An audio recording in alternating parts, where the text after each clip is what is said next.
Muy buenos días, amigas y amigos de Acústica Noticias. Yo soy Elizabeth Figueroa y les doy la bienvenida a su programa Amanecer Campirano. Insisto nuevamente por Acústica Noticias. En nombre de todos los que hacen posible este espacio y de Daniel Meiners, les doy las gracias por estar en una emisión más a través de los medios que usted ya conoce. Yo se los recuerdo: Canal 13 por Aldavisión, Facebook Live en el 1150 AM en la Ciudad de México, 1120 AM en Guadalajara, Jalisco y el 600 AM en Monterrey. También muchas gracias por estar al pendiente de todas nuestras redes sociales. Recuérdelo bien, se las dejan aquí arriba, el código QR para que lo pueda escanear, o aquí abajito también para que nos busque. En Facebook estamos como Acústica Noticias, en Twitter como Acústica Informa, Instagram, TikTok y YouTube como Acústica Noticias, y también nos encuentra en Spotify para que no se pierda absolutamente ninguna de las emisiones que traemos para usted, ni nada de la información que le brindamos en este espacio. También recuerde que estamos en la web como acústicanoticias.com y acústicarural.com. Ahí podrá encontrar absolutamente todas las noticias que le brindamos. Sin nada más que agregar, nuevamente le doy las gracias y aquí comienza su espacio Amanecer Campirano.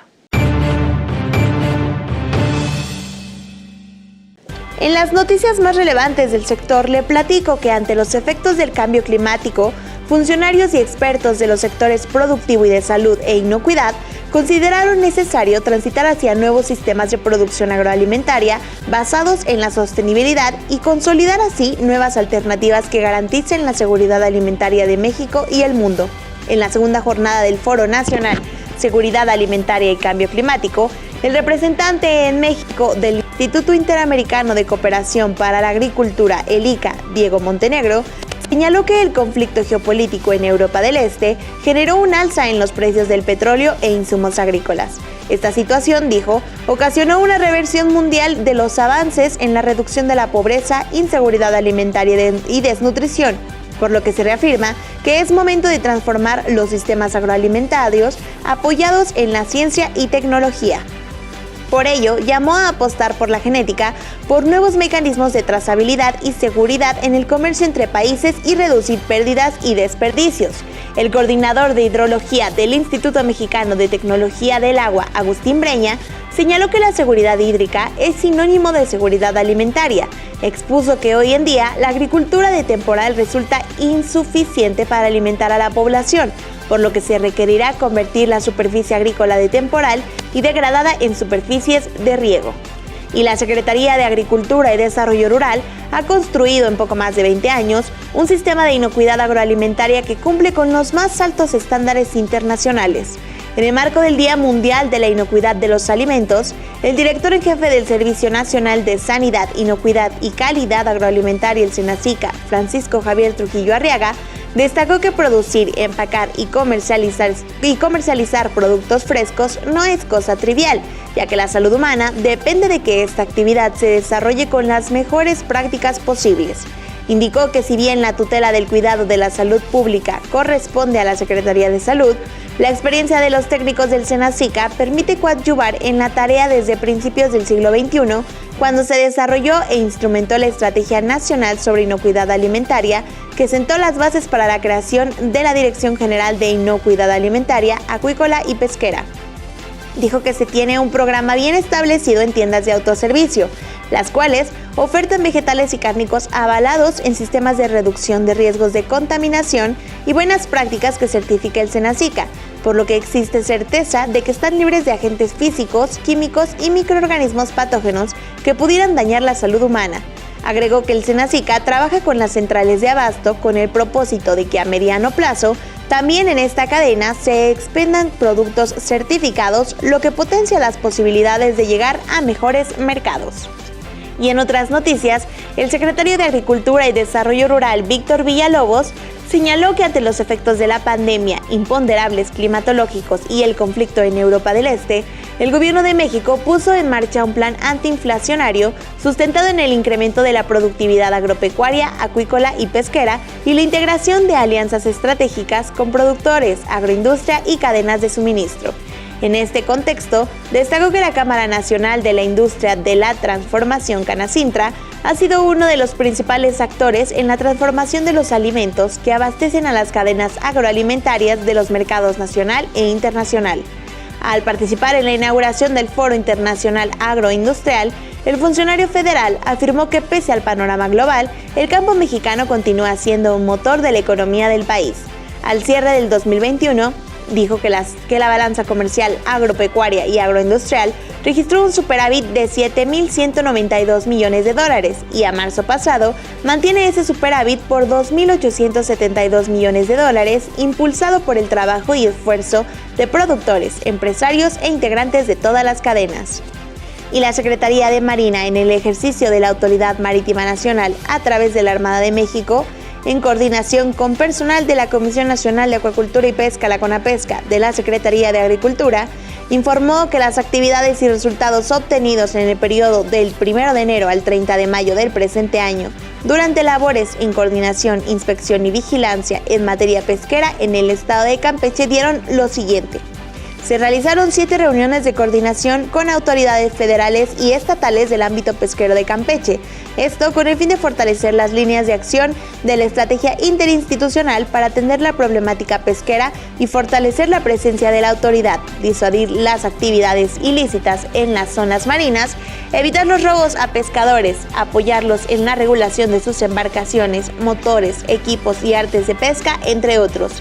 Además, se llevaron a cabo 23 pláticas de acercamiento, asesoramiento y concientización a los pescadores de Champotón, Villamadero, Ceiba Playa, Sembacaui, entre otros lugares. Sumado a esto, se han asegurado de manera precautoria 5 embarcaciones menores, así como artes de pesca prohibidas, como son 27 compresores de aire, 445 metros de mangueras, 20 tanques para aire, entre otros. Asimismo, se aseguró de manera precautoria el siguiente producto pesquero: 1.920 kilogramos de calamar, 850 kilogramos de corvina, 200 kilogramos de camarón, 12.5 kilogramos de cangrejo y 5 de boquinete. Y el subsecretario de Autosuficiencia Alimentaria de la Secretaría de Agricultura, Víctor Suárez Carrera, afirmó que la producción y el uso de biofertilizantes y otros bioinsumos avanzan con fuerza y se evidencian como alternativa viable para la pequeña, mediana y gran agricultura a lo largo del país. Al encabezar la conferencia 37 del ciclo Autosuficiencia Alimentaria e Innovación Tecnológica con Prácticas Sustentables, destacó que los bioinsumos ofrecen rentabilidad económica, como lo demuestran análisis realizados por fideicomisos instituidos en relación con la agricultura o FIRA y generan grandes beneficios ambientales. El funcionario aplaudió el trabajo que realiza en la Secretaría de Bienestar y su programa Sembrando Vida al promover prácticas agroecológicas y uso de bioinsumos entre sus más de 443,000 beneficiarios. Y estas fueron las noticias más relevantes del sector. A continuación, para mí es un placer poderles presentar a nuestro primer invitado del día de hoy. Él es el investigador Carlos Castillo Martínez. Él es investigador del Laboratorio de Biotecnología del CENIT del INIFAP y el día de hoy nos va a platicar acerca de un tema muy importante para nuestro país, porque además este es uno de los cultivos principales, sobre todo por los productos que se destinan a la comercialización de este cultivo. El día de hoy vamos a platicar acerca de los agaves mezcaleros con el investigador, pero antes que nada quiero saludarlo. Muy buenos días, investigador. Muchísimas gracias por acompañarnos el día de hoy. Muy buenos días, gracias a ustedes por la invitación. Aquí estamos a los órdenes. Muchas gracias por su tiempo. Nuevamente se lo reitero, investigador. Sabemos que están trabajando arduamente precisamente en estos temas de los que vamos a platicar, pero siempre es importante darlos a conocer. Y vamos a entrar en materia, investigador. Me gustaría comenzar esta entrevista preguntándole y que usted nos contara y le contara a toda la gente que nos está viendo, que nos está escuchando, pues un poco más de en qué parte de la cadena productiva del agave mezcal ustedes están realizando esta investigación. Sí, mira, buenas tardes. Dentro de la cadena productiva, si lo vemos así, el inicio es la obtención de planta, la propagación de planta. De ahí lo que es el cultivo de la planta, en los sistemas de cultivo que hay de manera comercial, y al final de la cadena, pues es lo referente al proceso de la elaboración del mezcal. Dentro de toda la cadena, nosotros en este momento estamos trabajando en la parte de propagación, y dentro de la propagación en una técnica que se llama cultivo de tejidos, donde nosotros partimos de un segmento, de un pequeño segmento de la planta, y de ella derivamos en producir una gran cantidad de plantas. ¿Con qué? Con el objeto de poder proporcionar en número y cantidad las plantas que se requieren para el establecimiento de plantaciones comerciales. Investigador, ¿cuál es la situación actual del agave mezcal en México? Es decir, aproximadamente saben en cuántas entidades federativas se cultiva, ¿tienen un aproximado de cuántas plantaciones o cultivos hay? Es una pregunta interesante. Mira, el principal productor de mezcal en este momento es el estado de Oaxaca, y ellos tienen denominación de origen para el mezcal, y dentro de la denominación de origen se permite trabajar con diferentes especies. Si hacemos una comparativa con el caso del tequila, el tequila solo se puede trabajar con una sola especie que se llama agave tequilana Weber azul. En el caso del mezcal, y particularmente en Oaxaca, se trabajan con varias especies. La más importante y la cultivada es agave angustifolia, que se le conoce con el nombre de espadín, ¿verdad? Ahora también es importante recalcar que hay otras entidades del país que tienen denominación de origen para producir mezcal.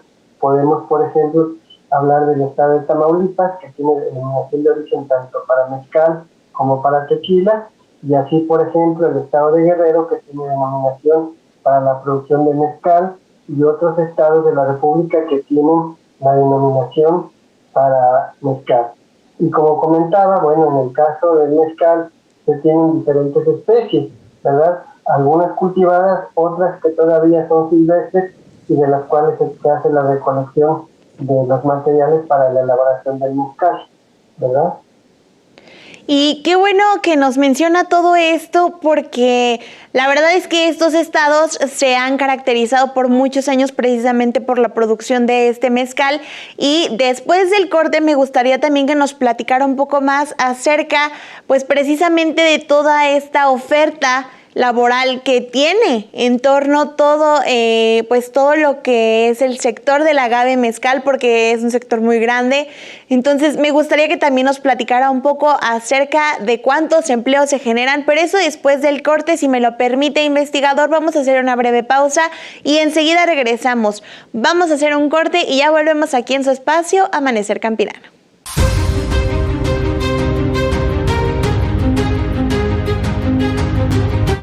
Estamos de vuelta aquí en su espacio Amanecer Campirano por Acústica Noticias. Muchísimas gracias por continuar con nosotros. Aquí seguimos en la entrevista con el investigador Carlos Castillo Martínez. Él es investigador del Laboratorio de Biotecnología del CENIT del INIFAP, y el día de hoy nos está platicando un poco más acerca de las investigaciones que están realizando en torno al agave mezcalero. El investigador forma parte pues de esta investigación, valga la redundancia, que se está realizando en torno a este cultivo. Muchas gracias por continuar con nosotros, investigador. Antes del corte nos platicaba un poco acerca de cuáles son estos agaves que están realizando, un poco también de qué regiones cultivan más este agave. Y ahora pues me gustaría pasar a la siguiente pregunta, investigador. También me interesa mucho que nos platique pues cuáles son las ventajas y las desventajas de la propagación por cultivo de tejidos, en específico en estos agaves. Sí, mira, es muy interesante la pregunta, en el sentido de que, como todas las metodologías y las tecnologías que hay, tienen ciertas ventajas o limitantes. Una de las ventajas que nosotros podemos experimentar a través de la técnica de cultivo de tejidos es que a partir de un segmento muy pequeño, nosotros podemos generar o propagar muchas plantas, que además tienen la identidad genética de la planta original o de la planta madre. Es decir, son clones idénticos del individuo que se utilizó como planta madre o que dio origen al tejido inicial. Me voy a permitir, a lo mejor aquí se puede apreciar en la cámara, tenemos un pequeño pedacito de la plantita que nosotros ponemos, ¿verdad? Allí, en este pedacito, nosotros vamos a propiciar que se generen nuevos brotes o nuevas plantas. Y entonces vamos a poder tener una gran cantidad de plantitas en un espacio muy pequeño. Obviamente estas plantas se llevan y se desarrollan y se aclimatan para poderlas llevar a campo. Y entonces en ese sentido, nosotros en un pequeño, en este caso le llamamos cultivo de tejidos o cultivo in vitro, porque como pudieron observar en un tubo de ensayo o en un frasco, nosotros ponemos los tejidos y podemos favorecer que se genere una gran cantidad de plantas. En ese sentido, pues una de las ventajas es esa, que en un espacio pequeño y que a partir de una pequeña porción de la planta nosotros podemos propagar de manera masiva las especies de agave que hayamos seleccionado. En este caso particularmente estamos trabajando con 4 especies de agave del estado de Oaxaca, que son con las que hemos estado realizando la investigación. Las 4 especies están enfocadas a la producción de mezcal y se eligieron porque una de ellas son especies silvestres y entonces pues están en cierto riesgo y es pertinente el que se puedan encontrar metodologías para propagarlas de manera masiva. Ahora, como desventajas, por así decirlo, es que obviamente yo estoy clonando un individuo que yo seleccioné y vamos a generar diferentes clones. Si no tenemos el cuidado de tener diversidad genética dentro de estas líneas o clones, pues existe la posibilidad de que solo nos vamos con un solo clon y este clon en un futuro pudiera ser susceptible a una enfermedad o una plaga, pues tendríamos un daño grande. Entonces es importante tomar pues en cuenta ese tipo de situación. Ya una vez que nosotros sabemos que debemos conservar la biodiversidad o la diversidad dentro de la especie, nosotros podemos ir seleccionando diferentes líneas, diferentes clones dentro de las regiones del estado de Oaxaca y entonces digamos que mantener parte de esa diversidad que es importante, pero a su vez también podemos asegurar que podemos producir de manera masiva las plantas que en un futuro se pueden requerir para las plantaciones comerciales.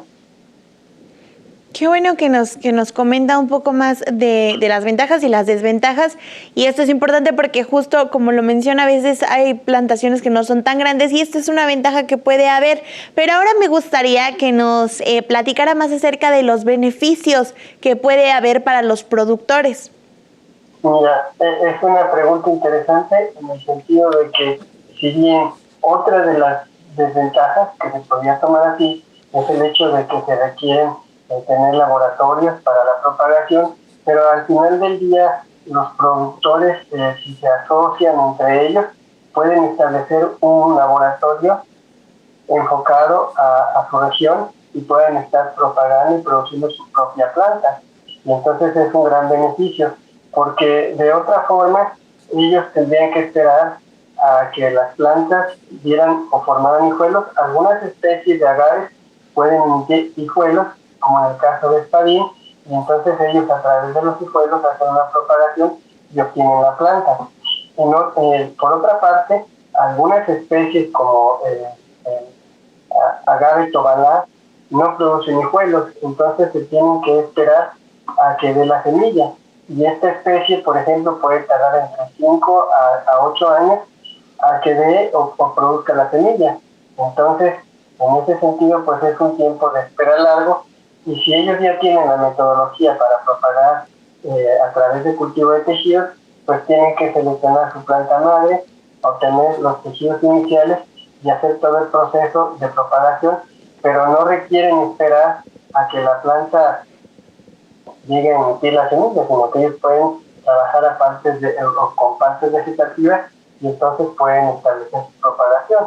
Y es un beneficio en el tiempo, ¿verdad? Y en el caso de las especies que también nos generan hijuelos, pues también se pueden tomar tanto la planta madre como los hijuelos, que los hijuelos también son clones de la planta madre y también nos sirven como material inicial. En ambos casos nosotros podemos adelantar el periodo en el que se requiere para obtener un número de plantas deseables para las plantaciones comerciales. Oiga, investigador, y mencionaba algo importante de lo cual yo le quería preguntar. Decía que en dado caso de que los productores ya tuvieran la metodología, podían reunirse y poner el laboratorio, pero ¿cómo pueden ellos acceder a la metodología? Si hay todavía productores que a lo mejor no están como muy enfocados en esta situación, ¿cómo podrían ellos acceder a esta información? En el instituto pues contamos con las instalaciones y con los laboratorios. Nosotros en su momento dado podríamos dar el servicio y así se requiriera de producir la planta, pero también, bueno, la generación y los conocimientos que están aquí pues son de libre acceso para los productores que se acerquen y que solicitan información. Entonces nosotros daríamos la información y en su momento dado la asesoría o la capacitación si así se requiriera o hacer el servicio si se acercan con nosotros y bueno, nosotros tenemos estas plantas, queremos un servicio para la propagación y podemos pues tener acercamiento con ellos pues para dar tanto el servicio, la asesoría o la capacitación que se requiera para que puedan utilizar estas técnicas. Excelente, muchísimas gracias, investigador. Y ahora me gustaría que nos platicara qué otras aplicaciones tienen este tipo de técnicas.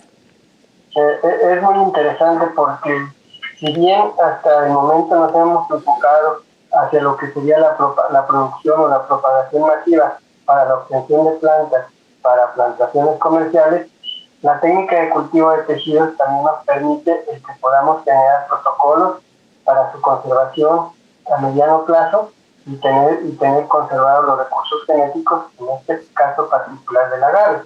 Pero también a través de estas técnicas podemos trabajar o acelerar procesos de mejoramiento genético utilizando otras metodologías de selección, inclusive a través de la inducción de mutagénesis y generar nuevas líneas con características interesantes o deseadas por los productores.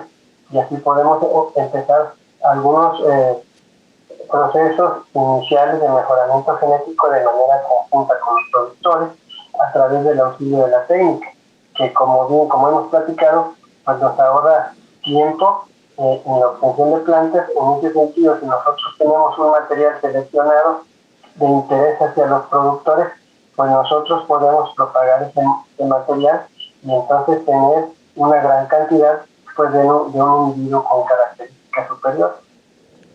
Investigador, ¿con cuáles especies se está realizando esta investigación? Nosotros estamos trabajando ahorita, bueno, sus nombres comunes es agave tobalá, agave arroqueño. Estamos también trabajando con otras especies silvestres de importancia, todas ellas enfocadas a la producción del mezcal. Y casi para cerrar esta entrevista me gustaría que nos platicara aproximadamente cuántas personas intervienen en esta investigación, porque sabemos que pues todas las investigaciones que realiza el INIFAP no es un trabajo fácil, no es un trabajo de poco tiempo y requiere de muchas manos. ¿Cuántas personas aproximadamente están dentro de esta investigación? En este momento como investigadores estoy trabajando yo aquí en el CENICOMES, que estamos ubicados en nuestras sedes aquí en la Ciudad de México, en Coyoacán, pero también estamos trabajando con un investigador, el maestro Flavio Aragón Cuevas, que se encuentra en el campo experimental Valles Centrales, en Oaxaca, y estamos trabajando en colaboración, y también están colaborando con nosotros productores cooperantes del estado de Oaxaca, que nos proporcionan material y nos ayudan con la selección de los individuos. Y pues ya investigador, para darle la información a todos los productores que nos están viendo, si desean acercarse al INIFAP, ¿cómo pueden hacerlo? ¿A través de alguna página? ¿Tienen algún teléfono? ¿Cómo pueden acercarse precisamente para solicitar el servicio que usted nos decía o también la metodología y la capacitación de la cual platicábamos? Bueno, ahí pues está la página oficial del INIFAP, que es así, buscando www.inifap.gov.mx o a través de la página central de gobierno de la SADER, y accesar al INIFAP. Ahí está la página general, y ya particularmente pues también están en los correos, el correo del servidor, de tu servidor, que es castillo.carlos@inifap.gov.mx, y ahí podemos estar en contacto, ¿verdad? Perfecto, investigador. Y ya por último, pues me gustaría que le diera un breve, súper rapidísimo mensaje a la gente para que esté más al pendiente, sobre todo de las investigaciones que se estén realizando en este cultivo tan importante. Pues el mensaje que daríamos es que, si bien lo que se conoce es el producto final, que es el mezcal, pues todo tiene un inicio, y en este caso el principio pues es partir de las plantas iniciales, ¿verdad? Que van a dar origen a las plantaciones comerciales. Entonces, pues nosotros en este momento, dentro de la cadena productiva, estamos trabajando hacia la parte inicial, hacia la parte de producción de plantas, pero pues tener en cuenta que es un proceso que es muy largo, ¿verdad? En algunas especies pueden tardar de 6, 7, 8, 12, 15 hasta 20 años para poder cosecharse y finalmente producir el mezcal. Y reconocer el trabajo de todos y cada uno de ustedes. Investigador, yo le agradezco muchísimo su tiempo y que nos haya platicado un poco más acerca de esto, y vamos a estar muy al pendiente de los resultados que tenga esta investigación. Pues muchas gracias a ustedes por su tiempo, estamos aquí para servir y seguimos en comunicación. Excelente, muchísimas gracias, investigador. Él fue Carlos Castillo Martínez, él es investigador del Laboratorio de Biotecnología del CENIT del INIFAP, y nos habló un poco más acerca de esta investigación que se realiza en torno al agave mezcalero. Nosotros vamos a hacer una breve pausa, pero ya volvemos aquí en su espacio Amanecer Campirano.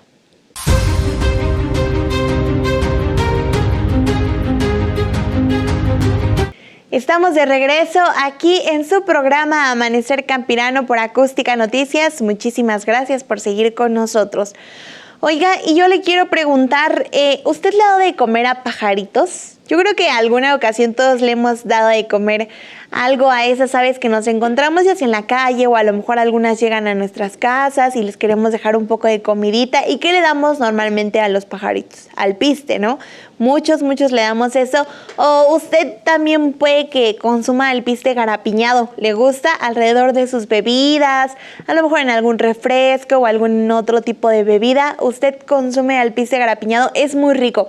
Pero yo le quiero platicar que hay muchísimas formas de poder consumir el alpiste, y además los beneficios que tiene, créame, son muchísimos. Y de eso le quiero platicar el día de hoy. Vamos a hablar acerca del alpiste. Vamos a comenzar diciendo que el alpiste es una gramínea anual. Esto tiene crecimiento en el invierno, primavera, más o menos. Es originario de la región mediterránea y se cultiva para la producción de granos en las zonas templadas del mundo.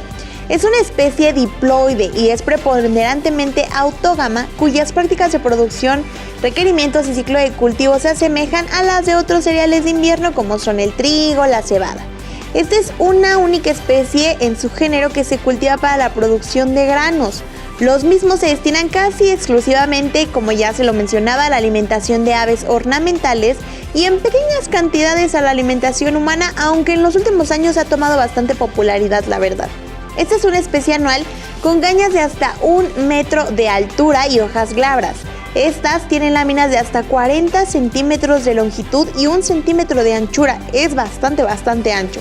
En el país se encuentra en los estados de Sinaloa, de Durango, Chihuahua, Coahuila y Nuevo León, aunque también para Baja California Norte, Chiapas, Distrito Federal, que ahora es Ciudad de México, Hidalgo, Jalisco, el Estado de México, Michoacán, Morelos, entre muchos otros, aunque normalmente los traen de los primeros estados que yo ya le mencionaba. Pero ¿cuáles son los beneficios? Si usted siente culpa por comer alpiste, hoy le digo, no la tenga. ¿Por qué? Porque las semillas de alpiste son libres de gluten.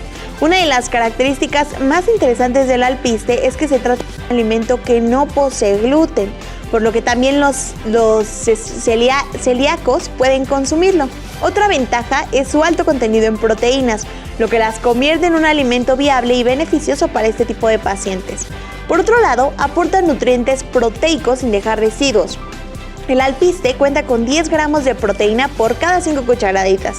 Esto corresponde al 20% de la cantidad recomendada de proteínas diariamente, por lo que tanto se equipara en calidad proteica a la carne, pero sin dejar ningún residuo tóxico en el cuerpo. Entre las proteínas que contiene se destaca la arginina, un aminoácido esencial que debe consumirse en la dieta, ya que su función en el organismo es reducir el tiempo de curación de las heridas, la rápida reparación de tejidos dañados y ayuda a mantener una presión sanguínea baja. Esto especialmente en pacientes hipertensos, hay que tenerlo mucho en cuenta. También sirve como depurador del cuerpo. El alpiste cuenta con enzimas beneficiosas para la desintoxicación de varios órganos, entre ellos los principales depuradores del organismo, el riñón y el hígado. Hay que también tener muy claro cómo vamos del riñón e hígado, Hay que hacernos exámenes constantemente de eso. Pero también nos ayuda a bajar de peso, esto de forma rápida, segura y efectiva. Al contener entre sus enzimas la lipasa, que se encarga de eliminar las grasas que se encuentran en exceso en el organismo. Además, su alta carga de proteínas aumenta la sensación de saciedad, por lo que son un excelente complemento para dietas hipocalóricas. La lipasa barre la grasa que rodea músculos y también al sistema circulatorio, por lo que los niveles de energía de la persona obviamente aumentan. Y seguido de esto, pues es que disminuye también el colesterol, esto por su gran cantidad de enzimas. Además que reducen los niveles de azúcar en el cuerpo y por otro lado son excelentes para la piel, pues las semillas de alpiste poseen una gran cantidad de antioxidantes en su análisis nutricional. Esto las convierte en una excelente alternativa para cuidar nuestra piel y prevenir el proceso de degradación celular, tanto externa como interna en el organismo, retrasando la acción de los radicales libres responsables del envejecimiento. Si usted no quiere envejecer muy rápido, esto créame que le puede servir bastante. A mí sí me gusta el alpiste, así solito, sin nada.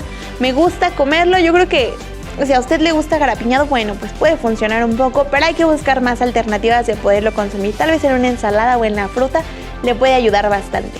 A continuación, yo quiero darle la bienvenida a nuestra colaboradora de todos los viernes. Ella es Fernanda Orozco. Fer siempre nos trae historias y datos muy interesantes acerca del campo y el sector. Yo le doy la bienvenida y la dejo con ella. Ella es Fer Orozco. Muy buenos días, Fer. Te cedo este espacio.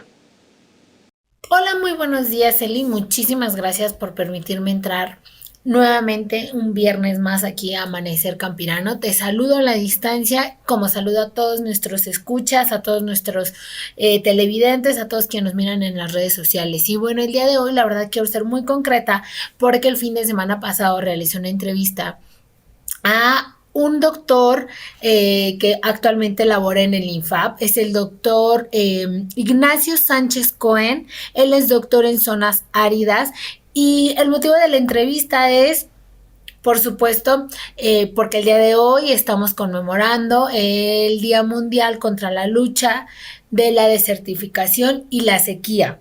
Es un tema muy importante y la verdad quiero dejarlos con ellos, con él, con esta entrevista para que nos clarifique un poquito más el tema y bueno, vamos a esta entrevista. Muy buenos días, me encuentro aquí con el doctor Ignacio Cohen, a quien de verdad le agradezco muchísimo. Actualmente es investigador del INIFAP y me gustaría mucho que pues fuera él el que se presentara. Buenos días, doctor Ignacio, ¿cómo está? Buenos días, bien, muchas gracias por la invitación. Como usted lo menciona, mi nombre es Ignacio Sánchez Cohen, trabajo en el INIFAP, en el Centro Nacional de Investigación Disciplinaria en Relaciones Agua-Suelo-Planta, para servirle. Muchas gracias. Pues bueno, en el día de hoy que vamos a ver, que estamos con esta efeméride del Día Mundial de la lucha contra la desertificación y la sequía, me gustaría mucho preguntarle, doctor, desde todo su campo de experiencia, ¿qué es o cómo nos puede explicar la desertificación y la sequía? Porque sabemos que no es lo mismo, pero ¿qué particularidades tiene cada una porque afectan a un mismo tema? En términos prácticos, una es consecuencia de la otra. La desertificación es la pérdida de productividad del suelo, en este caso. El suelo se va degradando por procesos de erosión, procesos de mal uso, etcétera, y pierde productividad, es decir, la cantidad de producto que puede generar por unidad de superficie. Ese es básicamente lo que es desertificación. Y la sequía, bueno, existen diferentes definiciones, depende del gradiente de la cuenca hidrológica que se trate. Hay sequía hidrológica o climática, que es cuando los estándares de precipitación empiezan a variar. Eso deriva en una sequía hidrológica, que es la falta de volúmenes de agua en los embalses para diferentes procesos, sea para la agricultura, sea para la industria, etcétera, y hasta la sequía agronómica, que es la que sufre el productor realmente, que es la falta pues del insumo agua, que es el principal insumo en la agricultura. Cuando carece de él, pues se tiene que echar a andar procesos que eficienticen la poca disponibilidad, ¿no? Ese es en forma general lo que pudiéramos decir de ambos términos. Perfecto. ¿Cómo afecta la parte de la desertificación al sector primario? Bueno, cuando el suelo empieza a perder su productividad, se tienen que echar a andar mecanismos de respuesta de los usuarios, de los productores, como utilizar más fertilizantes, variedades mejoradas que puedan resistir pues el estrés. En fin, y eso conlleva al incremento en los costos de producción.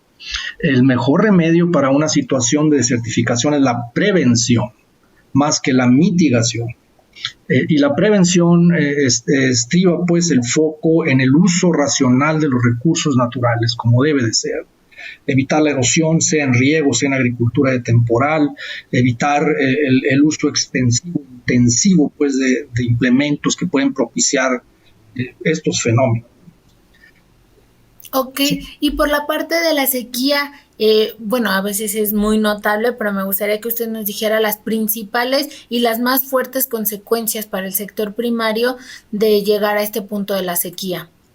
Actualmente, ahorita, existe una sequía tremenda, un déficit hídrico en toda la parte agrícola del norte del país, donde se encuentran los principales distritos de riego de este país. Estados del norte, noroeste, noreste, y a tal grado que la superficie irrigada, los volúmenes concesionados en algunos distritos fueron cero, como en el caso de los distritos de riego de Tamaulipas, una disminución preponderante en el distrito de riego de Sonora, de Chihuahua, etc. El efecto o el impacto está siendo tremendo. Ahorita tenemos un impacto hidrológico, pero viene posteriormente el impacto económico.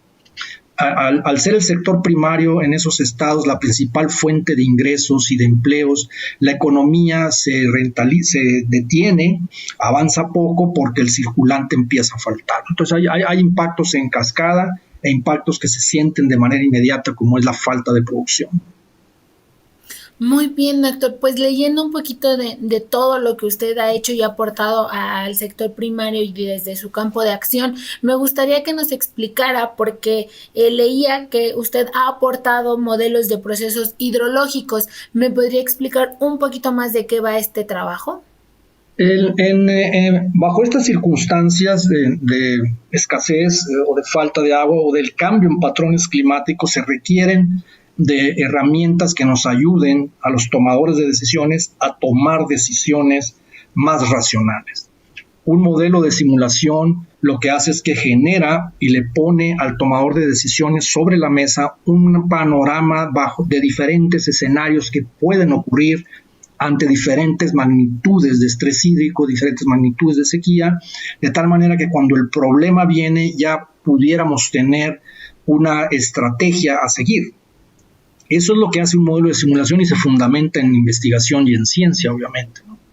Perfecto, doctor. Pues la verdad, como el espacio es poquito, me gustaría agradecerle por habernos concedido esta entrevista, por clarificarnos un poquito más la parte de la desertificación y la sequía, y bueno, pues por supuesto la importancia que tiene el cuidado del agua para que no lleguemos a estos fenómenos y que sigamos no solo conmemorando de dientes para afuera lo que es el Día Mundial contra la Desertificación y la Sequía, sino que hagamos realmente algo y, como usted dice, voltemos a ver a la ciencia, a la tecnología, a la innovación que ustedes hacen desde el INIFAP para que podamos, por supuesto, pues hacer algo y contrarrestar un poquito, por lo menos. Nunca es tarde para comenzar a hacer acciones en pro de nuestro ambiente. Claro que sí, muchas gracias por la invitación. Pues esto ha sido todo, Eli. Espero que les haya quedado muy claro el tema y la importancia que tiene que este día sigamos en pro de luchar en contra de la desertificación y la sequía, y que desde los aspectos que nos toca siendo productores o siendo ciudadanos comunes, hagamos un gran esfuerzo pues para que estos fenómenos vayan reduciéndose y podamos tener un mejor cuidado del medio ambiente, pero también pues podamos tener una mejor calidad de vida en todo sentido. Muchas gracias, Eli, y nos vemos el próximo viernes. Muchísimas gracias, Fer, por esta información que nos traes el día de hoy. Información muy, muy importante como siempre. Ella fue Fernanda Orozco. Nosotros vamos a hacer una breve pausa, pero enseguida regresamos aquí a Amanecer Campirano.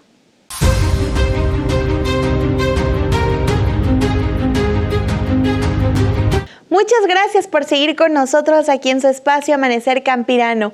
Nosotros seguimos con muchísima más información acerca del sector agroindustrial. Oye, como ya le platicaba en la emisión pasada, ya vienen las vacaciones, muchos ya están listos, muchos incluso ya tienen sus reservaciones, sus boletos de avión o sus boletos de autobús. Bueno, en fin, muchos ya están muy, muy preparados porque los niños ya van a salir de vacaciones, se merecen un descanso también los niños. Pero yo le quiero platicar de un lugar al que usted puede visitar y justamente ya que estábamos platicando acerca del agave, del mezcal, bueno, pues vamos a hablar de Oaxaca. Vamos a hablar de un lugar muy bonito en Oaxaca que desgraciadamente hace algunos años pues tuvo afectaciones por los sismos, por estos temblores tan fuertes que hubo, pero hoy en día, créame, es un lugar precioso que usted puede visitar sin ningún peligro. Hoy vamos a hablar acerca de Juchitán, Oaxaca. Pues bueno, como ya se lo comentaba, Juchitán es una hermosísima ciudad en el bello estado de Oaxaca, claro que sí. Y su población, según el INEGI, en 2020 era de 113.570 habitantes, lo que lo coloca como el tercer municipio más poblado del estado, solo por detrás del municipio de Oaxaca y de San Juan Bautista Tuxtepec. Aquí son típicas las fiestas tradicionales llamadas velas y los sones itzmeños, además de ser cuna de uno de los movimientos populares exitosos de oposición al régimen político mexicano. Como usted podrá recordar, el 7 de septiembre de 2017 pues sufrió los efectos del terremoto registrado en el sureste de México y pues hasta la fecha es una de las poblaciones más afectadas, aunque la población del lugar la verdad ha sabido reconstruir esta ciudad y ahora es hermosísima. La historia de Juchitán está relacionada con su ubicación geopolítica, que la coloca como centro de comunicaciones y lugar de paso para los pueblos y pequeñas ciudades del Istmo de Tehuantepec. Déjeme contarle que Juchitán fue fundada en 1480 por tropas del monarca zapoteco. El nombre Juchitán viene del náhuatl, que significa lugar de las flores blancas. En diciembre de 1859, el gobierno del presidente Benito Juárez celebró el Tratado Mactlán-Ocampo, que permitía el paso de tropas estadounidenses a través del Istmo de Tehuantepec. Sin embargo, el Senado estadounidense rechazó este documento porque estipulaba que si México era atacado de nuevo por alguna potencia extranjera, Estados Unidos se comprometería a defenderlo. Por eso lo rechazó. En el 2005, la COSEI recuperó el Palacio Municipal. Durante este trienio, el ayuntamiento a cargo del edil Alberto Reina Figueroa. Esto pasa el 2006, cuando la ciudad se eleva a la heroica ciudad de Juchitán de Zaragoza. También se mejora la infraestructura de las agencias municipales y se les dan a las agencias sus propias elecciones para escoger a sus agentes municipales y crece, por supuesto, la infraestructura de la ciudad. Juchitán es también un bastión de la izquierda radical mexicana y fue uno de los primeros municipios en todo el país en ser gobernado por un partido que no fuera el que estaba anteriormente. Juchitán cuenta con una infraestructura de servicios urbanos importantes, así como con servicios de entretenimiento básico, como son cines, bares, cafés y discotecas, así que de verdad no se va a aburrir en este lugar porque entretenimiento lo hay. Asimismo, en Juchitán se ubica el corredor eólico de La Venta, uno de los principales proyectos energéticos no solo de Oaxaca, sino de todo México. Actualmente es poseedora de 680 aerogeneradores. El ferrocarril transistímico todavía atraviesa la ciudad, aunque ya no transporta pasajeros, pero todavía transita por aquí. La economía de Juchitán ha ido cambiando en las últimas décadas, pasando de ser una economía de pequeño comercio y autoconsumo exclusivamente a una de gran movimiento de capitales y flujos comerciales dentro de la región.